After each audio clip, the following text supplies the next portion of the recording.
এখন আপনিও আমাদের সব টয়েস অর্ডার করতে পারবেন www.puntunkids.com থেকে। Link in the description. প্রথমবার লাইব্রেরিতে।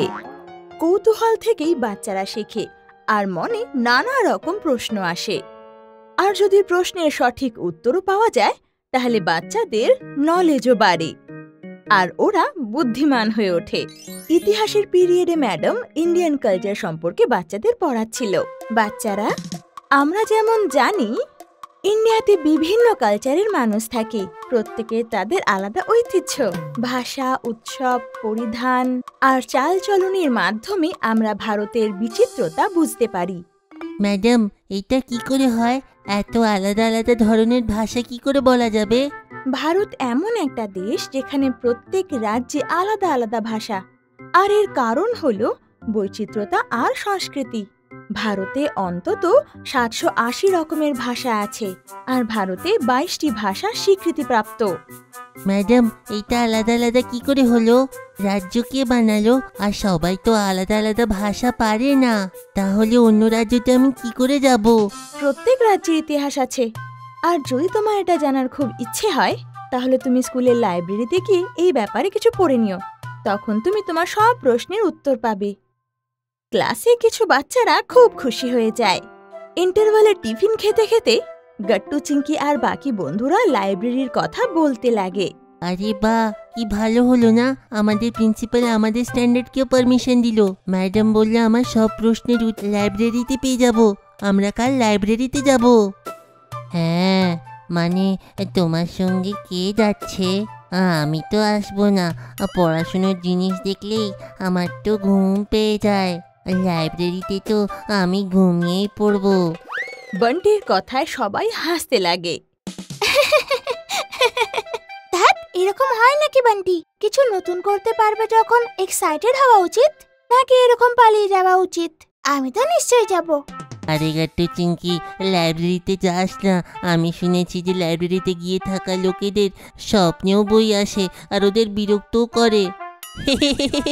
তোকে এইটা কে বললো ভূষণ? এমন কিছুই হয় না। সবাই এবার ভূষণের কথায় হাসতে লাগে। সব বাচ্চারা দেখে যে নোটিশ বোর্ডে লাইব্রেরি ওপেন ফর অল লেখা আছে। গট্টু, চিঙ্কি স্কুল থেকে ফিরে আসে আর ফিরতেই দৌড়ে দৌড়ে মায়ের কাছে চলে যায়। আরে গট্টু, চিঙ্কি, খুব খিদে পেয়েছে? রুটি এখনো হয়নি মা? না মা, খিদে এখনো পাইনি, কিন্তু ভালো খবর বলার আছে। স্কুলে যে লাইব্রেরি আছে সেটা এখন আমাদের জন্য খোলা থাকবে। কাল আমরা প্রথমবার লাইব্রেরিতে যাব। আরে বাহ, এটা তো খুব ভালো কথা। কংগ্রাচুলেশনস। মায়ের সাথে কথা বলে গট্টু, চিঙ্কি আরো খুশি হয়ে যায়। আর রাত্রিবেলায় সবাই খাবার খাওয়ার সময় মা বাবাকে লাইব্রেরির কথা বলে। কি ব্যাপার গট্টু, চিঙ্কি? হ্যাঁ, আমি শুনলাম তোমরা নাকি লাইব্রেরিতে যাচ্ছ। খুব ভালো বাবা, সিলেবাস ছাড়াও বই পড়া উচিত। লাইব্রেরিতে পড়ার জন্য আর শেখার জন্য অনেক জিনিস আছে বাচ্চারা। হ্যাঁ বাবা, আমরা পড়তে চাই। তোমরা জানো শোনা, স্কুলের টাইমে আমিও লাইব্রেরি যেতাম আর অনেকটা সময় লাইব্রেরিতে কাটাতাম। হ্যাঁ, আমাদের জমানাতে গ্রামে একটাই লাইব্রেরি থাকতো, কিন্তু আজকালকার জমানায় কত লাইব্রেরি থাকলেও কেউ যায় না। কিন্তু বাবা, আমরা তো লাইব্রেরি যাবার জন্য খুব এক্সাইটেড। বরং এটা ভাবছি যে প্রিন্সিপাল আমাদের আগে কেন পারমিশন দেয়নি। ঠিক বললি চিঙ্কি। পরের দিন গট্টু, চিঙ্কি স্কুলের লাইব্রেরিতে পৌঁছায়। আসতেই গট্টু, চিঙ্কির লাইব্রেরিতে রেজিস্ট্রেশন হয়। তারপর গট্টু, চিঙ্কি ভেতরে যায়। তখন দুজনে দেখে যে আলাদা আলাদা শেলফ বানানো, চারিদিকে শুধু বই আর বই। গট্টু আর চিঙ্কি তো প্রথমবার এত বড় বড় বই দেখলো। গাট্টু, দেখো এখানে কত বড় বড় বই। হ্যাঁ চিঙ্কি, ইন্ডিয়ার হিস্ট্রির ব্যাপারে আমি পড়তে চাই, কিন্তু এত বইয়ের মধ্যে আমি কি করে খুঁজবো? গট্টু তখন এমন বই খুঁজতে লাগে যেখান থেকে ইন্ডিয়ান হিস্ট্রি সম্পর্কে জানা যায়, আর চিঙ্কি সব বইগুলোকে ওপর থেকে দেখছিল। গট্টু, চিঙ্কির দিকে লাইব্রেরিয়ান স্যার আসে। বাচ্চারা, তোমরা কেমন বই পড়তে চাও বলো, আমি তোমাদের সাহায্য করছি। স্যার, আমি ইন্ডিয়ান হিস্ট্রির ব্যাপারে পড়তে চাই। লাইব্রেরিয়ান স্যার তখন একটা ব্লকের দিকে আঙুল দিয়ে দেখায়, আর দুজনে ওদিকে চলে যায়। ওদিকে শুধু ইন্ডিয়া সম্পর্কে সব বই ছিল। দেখো না চিঙ্কি, আমাদের দেশটা কত বড়। গট্টু একটা বই তোলে আর টেবিলে গিয়ে বসে পড়তে লাগে। চিঙ্কিও তখন নিজের জন্য হিন্দি কবিতার বই নেয় আর ও মজা করে বই পড়তে লাগে। বই পড়তে পড়তে এত হারিয়ে যায় যে সময়ের খেয়ালই থাকে না। লাইব্রেরিয়ান স্যার তখন ওদের বেরোতে বলে, কারণ লাইব্রেরি বন্ধ করার সময় হয়ে গিয়েছিল। স্যার, আমার সাথে আমি এই বইটা নিয়ে যেতে পারি? আমি আরো পড়তে চাই। না বাবা, তোমাকে লাইব্রেরিতে বসেই বইটা পড়তে হবে, ঘরে নিয়ে যাওয়ার পারমিশন নেই।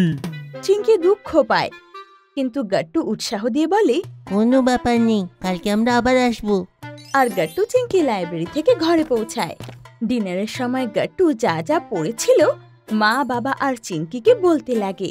ম্যাডাম ঠিক বলেছিল, আমি সব প্রশ্নের উত্তর পাচ্ছি, কালকে আমি আবার আসবো। হ্যাঁ মা বাবা, আমিও হিন্দি কবিতা পড়লাম আর কি ভালো লাগলো। কত বড় বড় বই হয় লাইব্রেরিতে। চিঙ্কি তারপর তাড়াতাড়ি খাবার শেষ করে আর নিজের রুমে গিয়ে নোটবুক নিয়ে আসে আর নিজের পছন্দের একটা কবিতা নোটবুকে লিখে নেয় আর সবাইকে পড়েও শোনায়। এমন যদি হতো, ইচ্ছে হলে আমি হতাম প্রজাপতির মতো, নানান রঙের ফুলের পরে বসে যেতাম চুপটি করে, খেয়াল মতো নানান ফুলের সুবাস নিতাম কত। বাবা, মা আর গাট্টু চিঙ্কির জন্য তালি বাজায়। বা চিঙ্কি, কি ব্যাপার? ছোটবেলা আমিও এই কবিতা পড়েছি, খুব ভালো। গাট্টু, চিঙ্কি, তোমরা প্রথমবার লাইব্রেরিতে গেলে, তবুও তোমরা বোর হওনি, এমনিতেও হতেও নেই। লাইব্রেরি আসলে এমন জায়গা যেখানে তুমি সব রকমের বই পাবে আর প্রত্যেক প্রশ্নের উত্তরও। ঠিক বললে মা, অনেক শান্তিও থাকে লাইব্রেরিতে, শান্তিতে পড়াশোনাও করা যায়। প্রিন্সিপাল স্যারকে আমি নিজে থ্যাংক ইউ বলবো। ফার্স্ট টাইম লাইব্রেরি এক্সপিরিয়েন্স খুব ভালো ছিল।